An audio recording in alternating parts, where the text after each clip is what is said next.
What have we got here? Believe it. A Simon's socket chisel, 1/2 inch wide.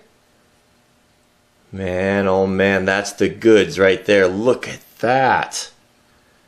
You know how much I paid for it? $1. Can you believe it?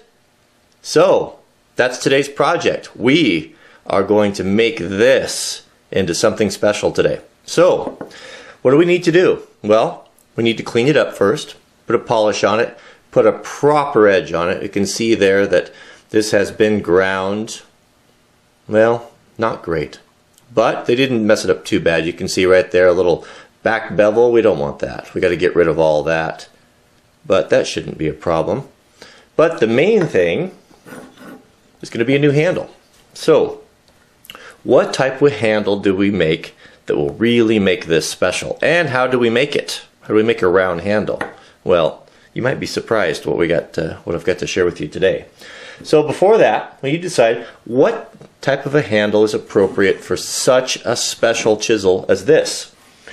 Well, when I first started thinking about it, I thought, well, I do like my Robert Sorby handles.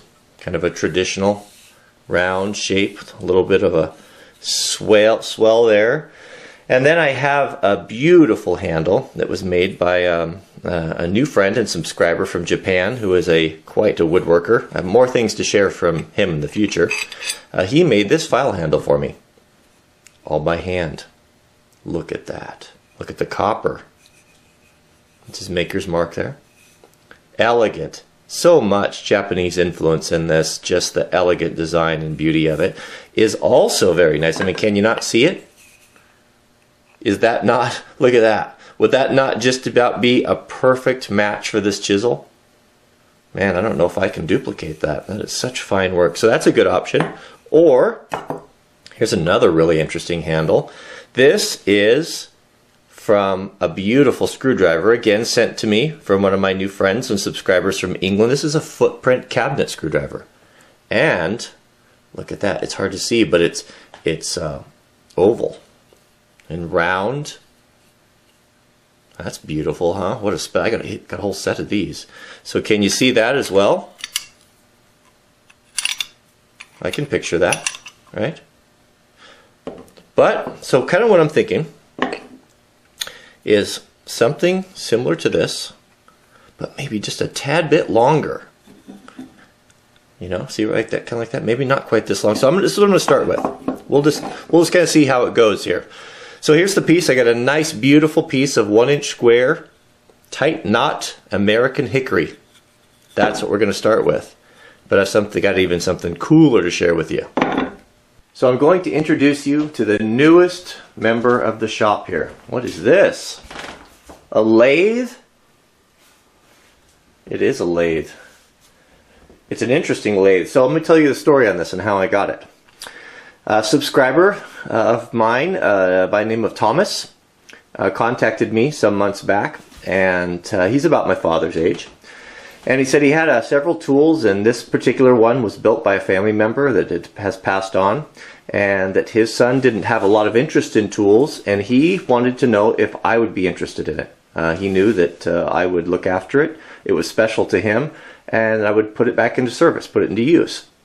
And so Jack and I headed down there, and to make a long story short, we left with a whole truckload of tools, thanks to Thomas, and we really appreciate that. So I built a little bench right here on the south wall of my shop, and I put it back together the way it originally was. So what we have here is a homemade wood lathe that's really cleverly built. You can see here that's all welded aluminum. It's got these nice big carrier bearings and several pulleys, and everything handmade. Greasable bearings. Look at those. Those are not going to wear out anytime soon. So all of this, the chucks, the bearings, everything has been made by hand.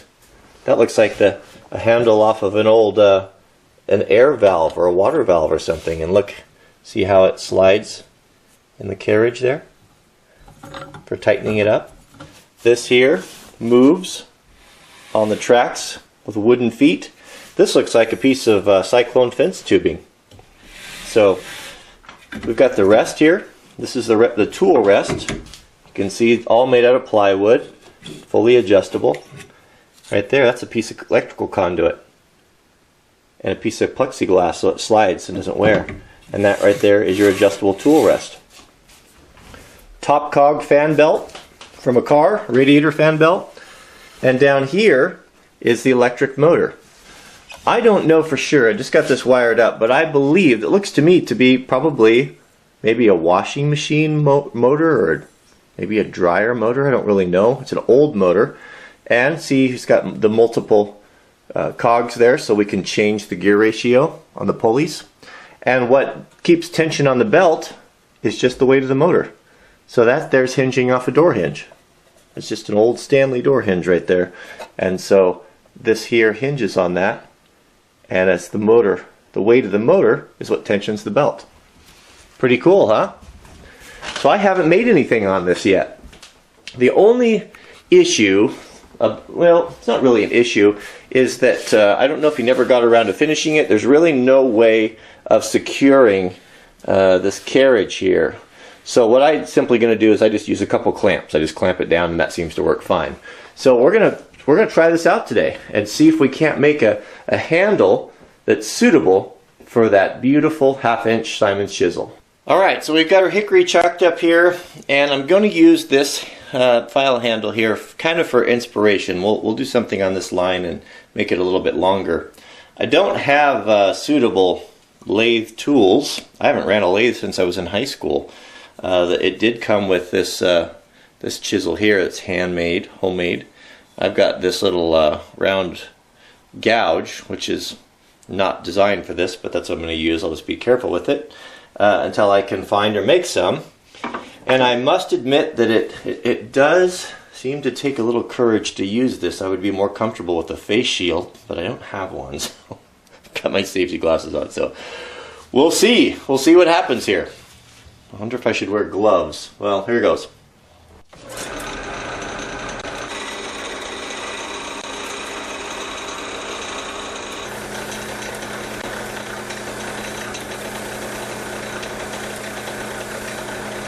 So I think we're getting close. I think this is just going to be beautiful.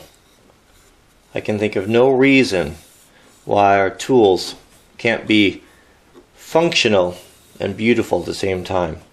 I think that this is going to be a really appropriate handle for this beautiful chisel.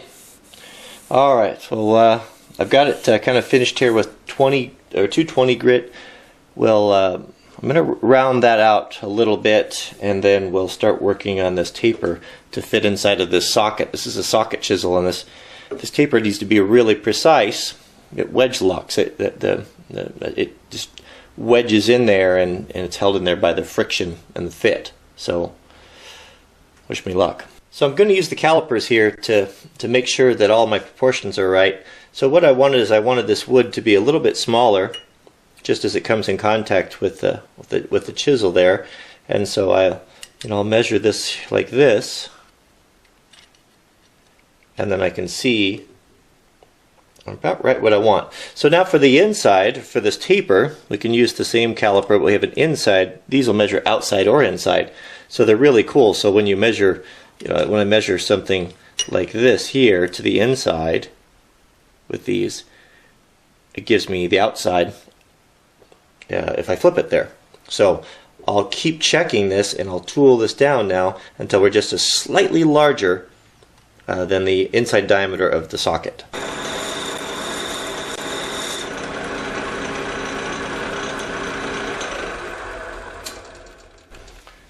That's probably about all that I dare on this. We'll need to take it out and finish this by hand.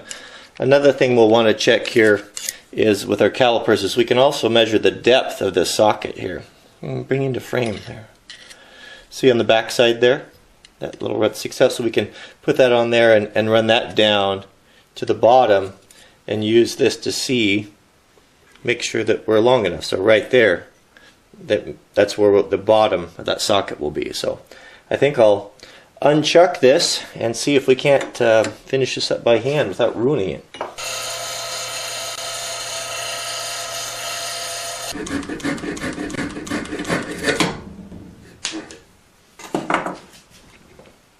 Alright, so now we'll start fitting here. And what I'll do is I'll put this in here and work it around and then see where my points of contact are and slowly start removing that material until we have a nice tight fit. Goodness, another two-parter on a chisel handle? Man, there's just so much to share. I can't fit it all in. I try my hardest. And I didn't even put a clean shirt on. I'm on TV and everything. Oh, it is done though, and I can't share. I don't want to ruin it. If I show you now, you won't watch the part 2, which you can't watch right now because, well, I haven't made it yet. But you can watch it tomorrow. So now's a good time to click the thumbs up if you enjoyed this video. If you like timber framing chisels, then click the thumbs up.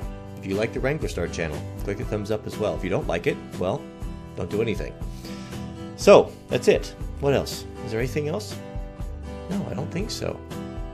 I think you'll enjoy part 2 though. Well, yeah. We'll see you guys on the next video.